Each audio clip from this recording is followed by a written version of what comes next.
has been placed under administration.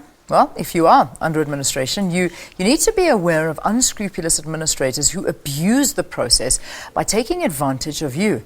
The Credit Bureau says more than 2.7 million consumers have judgments or administration orders against their names.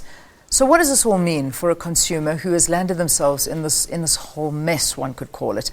Well, let's speak to Magauta Mphahlele, who is the CEO of the National Debt Mediation Association. Good to have you. Welcome to Morning Live. Thanks for being our guest. Thank you. Firstly, which consumers are actually placed under administration? Well, it's usually consumers who have debt that is overdue, that is not more than 50,000 rand. So it's not all consumers who can go under administration. And it doesn't include debts that are not yet overdue. Okay. So, yes. So those are the individuals that will fall into that bracket. So what process needs to be followed in order for a consumer to be administered? Well, it's a court process. The court has to appoint an administrator who would then be responsible for administering the debt repayment process. So what they would do is to then take over the process of the repayments to your creditors. They would receive the money from you and then distribute the money to the creditors. And for that, there is a fee that they are allowed to charge.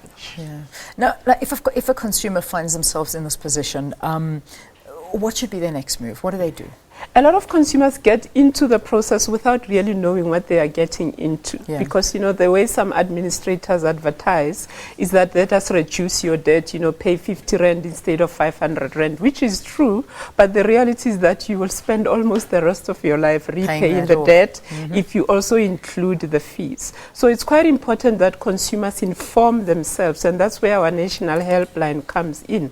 Although we cannot deal with the court process, at least we can inform consumers of what their rights and responsibilities are and where to go if there's a problem. Because a lot of consumers find that they've been paying, but they are not aware whether the money is being paid over. Yeah. And some have had the surprise of finding that the money has actually not been paid over and legal action has been taken against them.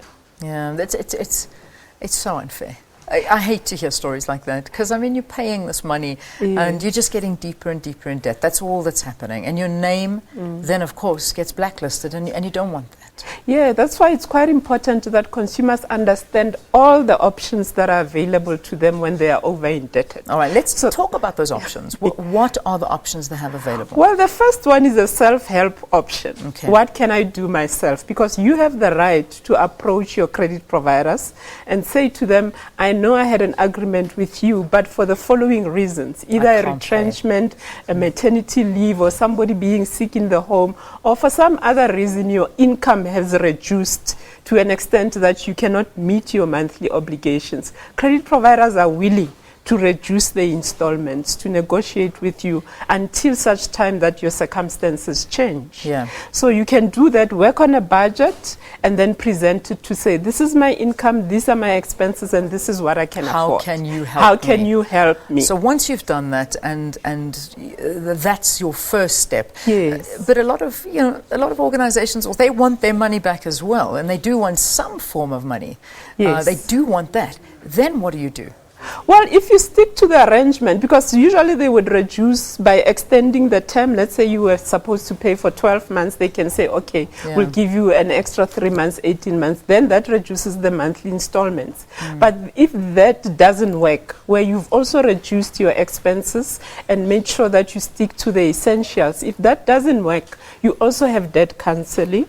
Debt counseling is where all your debt will be taken into consideration, and there will be a court order that compels credit, that reduces your installments as well, stretches it over time, and during that time you cannot take more debt. So it gives you that discipline not to incur more debt again.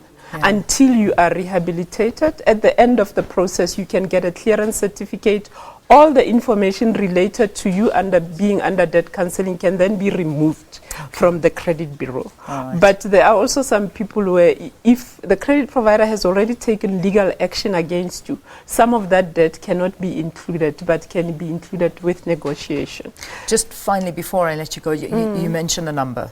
Give me that number, because I'm sure some people do need it. Yes, the helpline number is 086 Yeah. 111 6362, 086 111 6362, or people can SMS help at 44238 and we will call them back. Excellent. Thank you for coming in. Thanks for just giving some advice out there. Magauta Mphahlele is the CEO of the National Debt Mediation Association, talking to us at this very crucial time of the year where people really start finding themselves in debt after quite a hard year.